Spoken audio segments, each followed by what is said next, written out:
అలసిన వానికి ఊరడించు మాటలు. సహోదరుడు భక్తి సింగ్ గారి పరిచర్య నుండి సేకరించిన అనుదిన ధ్యానములు. ఆగస్టు 10. విశ్వాసమునకు కర్తయు దానిని కొనసాగించువాడునైన యేసు వైపు చూచుచు. హెబ్రీ 12:2. సృష్టి ఆరంభము నుండి మానవుడు అన్నీయూ స్వతంత్రించుకొనవలనది దేవుని కోరిక అయి ఉన్నది. ఆయన మొదటి మానవుడైన ఆదామును చేసినప్పుడు అతనికి శక్తిని, అధికారమును, ఆధిపత్యమును ఇచ్చెను. ఆదాము అవిధేయతను బట్టి ఆ ఆధిక్యతను పోగొట్టుకొనెను. ఆ నష్టము మన ప్రభువైన యేసుక్రీస్తు ద్వారా పూర్తిగా మానవునికి తిరిగి సమకూర్చబడింది. మరియు సాతానును సిగ్గుపరచు నిమిత్తం ఆదాము ఏదైతే కోల్పోయినో అంతకంటే మరి ఎక్కువగా మనం పొందబోచున్నాము. నీలో నిత్య జీవము సమృద్ధిగా స్వేచ్ఛగా ప్రవహించనారంభించినప్పుడు ఈ మర్మమును నీవు తెలుసుకొనగలవు. 1 కొరింథీ 2:9 మనకు ఇట్లు జ్ఞాపకం చేయబడుచున్నది. దేవుడు తన్ను ప్రేమించు వారి కొరకు ఏవి సిద్ధపరచినో అవి కంటికి కనబడలేదు, చెవికి వినబడలేదు, మనుష్య హృదయమునకు గోచరం కాలేదు. ఈ సంగతులను మానవ జ్ఞానంతో కానీ, మానవ ఆలోచనతో కానీ, బైబిల్ జ్ఞానంతో కానీ మనం అర్థం చేసుకోనలేము.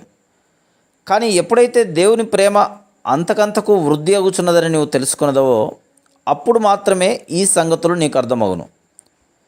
దేవుని బిడ్డల ఆత్మీయ స్వాస్థ్యమును దొంగిలించవలనని సాతాను ఎప్పుడునూ ప్రయత్నించుండును. అందుచేతనే మనం జాగరూకులమై ఉండి దేవుడు మనకు ఇచ్చిన దానిని ఎంతో జాగ్రత్త కలిగి గట్టిగా పట్టుకొనవలను. మార్కు సువార్త 13:37 నేను మీతో చెప్పుచున్నది అందరితోనూ చెప్పుచున్నాను, మెలకువగా ఉండుడి అనెను. మెలకువగా నుండుడి మరియు మీ ఆత్మ సంబంధమైన పరలోక సంబంధమైన స్వాస్థ్యమును మీ యొద్ద నుండి శత్రువును దొంగిలింపనీయకుడి.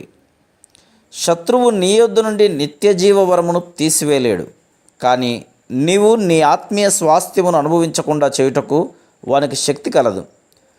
తరచుగా మనపై శత్రువు ఆత్మీయ అంధకారము మరియు ఆత్మీయ గుడ్డితనము అను ఆయుధములను ఉపయోగించును. ఇవి ఎంతో బలమైన ఆయుధములు. శత్రువు వీటిని ఈ అంత్యదినములలో ఉపయోగించువాడుగా ఉన్నాడు. మనం వేటి నుండి విడుదల పొందవలసిన వారమైనామో వాటిని, అనగా అన్ని రకములైన ఆచారములను, ఉత్సవములను, సంప్రదాయములను శత్రువు మన జీవితంలోనికి తీసుకుని వచ్చును. రోమా 8:14 అపోస్తలుడైన పౌలు ఇలాగ చెప్పుచున్నాడు, దేవుని ఆత్మచేత ఎందరు నడిపించబడుదురో వారు దేవుని కుమారులయ్యుందురు. ప్రభువైన యేసుక్రీస్తులో మన రక్షణ విషయమై స్పష్టమైన అవగాహన కలిగి ఉండవలను. మనలను మనము ఎల్లప్పుడూ ఆయన శిరసత్వము, ప్రభుత్వము, రాజరికము క్రింద ఉంచుకొనవలను. ప్రతి క్షణము ఆయనచే ఏలబడవలను, స్వాధీనపరచబడవలను. యోహాను సువార్త 15:5 ప్రభు, ఎవడు నాయందు నిలిచియుండునో నేను ఎవని యందు నిలిచియుందునో వాడు బహుగా ఫలించును అని చెప్తున్నాడు. నేను మార్పు చెందిన తర్వాత నా హృదయంలో వాక్యము కొరకైన గొప్ప ఆకలిని కనుగొంటిని. మరియు ఆ దినములలో అనేక గంటలు నేను మోకాళ్ళపై దేవునితో సమయం గడిపితిని. ఏ విధమైన కష్టము లేకుండానే దేవుడు నన్ను ఈ లోక సుఖముల నుండి, ఆకర్షణ నుండి విడిపించను. కానీ నా ఆత్మీయ జీవితంలో ఇంకా ఏదో కొరత ఉన్నదని గమనించి కనుక దేవా, సంపూర్ణమైన ఆత్మీయ జీవితం నిమ్ము అని రహస్యముగా ప్రార్థించడం మొదలుపెట్టి అలాగున నేను అనేక మాసములు ప్రార్థించగా ఒక రాత్రి దేవుని స్వరమును ఇలాగున విట్టిని, నీ పాపములన్నీ ఎట్లు క్షమించబడినో నాకు చెప్పుము. అప్పుడు దేవా, నేను ఘోరమైన పాపిని నమ్ముచున్నాను. నా పాపముల కొరకై నీవు రక్తము కార్చి ఆ రక్తము ద్వారా నన్ను క్షమించితివి అని చెప్తిని. తర్వాత అదే స్వరము, నీవు జీవించుచున్న వారిలో అతి బలహీనుడవు అని నమ్మము, అప్పుడు నీవు నా శక్తిని కలిగి ఉందువు అని చెప్పటం వింటిని. ఈ మాటలే నా అనుభవమైనవి. దేవుడు ఇట్లు చెప్పెను, నాకు వేరుగా నేను లేకుండా మీరేమీ చేయలేరు.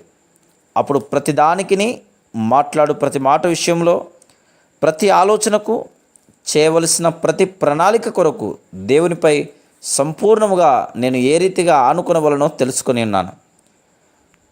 ప్రతి చిన్నదానికి కూడా ఆయన దగ్గరకు వెళ్ళవలసిందే. అప్పుడు ఆయన శక్తిమంతుడని, ఆ శక్తి నా కొరకేనని తెలుసుకుని ఉన్నాను. మనము మన దృష్టిని ఎల్లప్పుడూ హెచ్చించబడిన మహిమకరమైన ప్రేమగల రక్షకునిపై ఉంచుకొనవలసి ఉన్నది. మన జయ జీవితం దానిపై మాత్రమే ఆధారపడి ఉంది. బైబిల్ జ్ఞానంపై కానీ, దీర్ఘ ప్రార్థనలపై కానీ, ఉపవాసములపై కానీ, ఇతర అర్హతలపై కానీ కాదు. మన ప్రభు మనకు వాస్తవమైన వాడుగా ఉన్నప్పుడు మన ప్రతి విషయంలో ఆయన బాధ్యత వహించును. Praise the lord.